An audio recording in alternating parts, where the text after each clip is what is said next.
there's a reason kids believe in magic. It's because it's real. And they're still connected to that original understanding of a world beyond explanation. Growing up doesn't mean forgetting where you came from. Doesn't have to, anyway. It's only through the indoctrination of disbelief that we force feed the next generation of jaded existence. When everything you're told contradicts what you already know inside, eventually it wears you down and convinces you that it was all a daydream, that there's nothing more to life than falling in line. And if all the grown-ups seem to be okay with the meaningless life of mediocrity, then maybe they're right. But here, it was different. The magic was sacred. It was nurtured into abundance. You didn't sit around wondering if there was more to life. You already knew there was. And every moment inspired you to go out and grab it by the reins. And you learned to appreciate the abundance, to hold it close as you share it with the world. You understood that the gifts of the earth were meant not to be squandered, as that sacred relationship only sprouted further abundance. So how could you not believe? I wasn't taught to trim away the crust as I kept only the choicest bits. We didn't cut down nature to construct more convenient access to her. Besides, our concept of convenience hadn't been corrupted by a complete lack of participation. Our whole world was at our fingertips. Everything we needed was right here, and everything she needed was within our grasp. All of life was convenient, because convenience didn't mean zero effort. It meant walking outside and finding just what you were looking for, because it was all right there in front of us.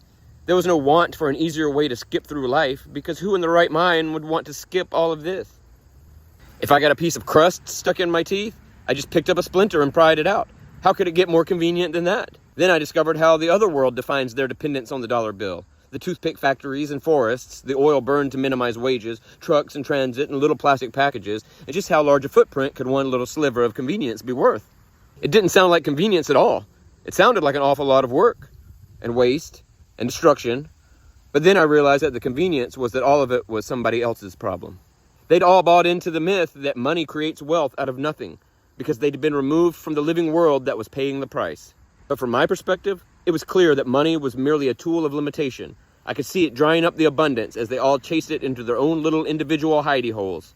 They were lost in a living of hiding from life, scared to exist beyond the comfort of denial, to the point that somehow it felt more convenient for them to burn away a lifetime, rather than step outside and experience any of it. It made me sad, you know?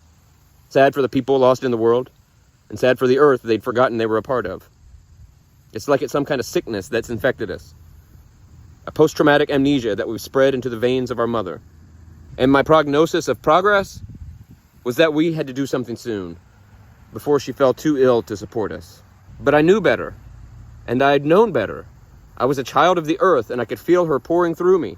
I could manifest abundance as long as I held it in my heart. And I knew then that my path was one of sharing that energy with the world.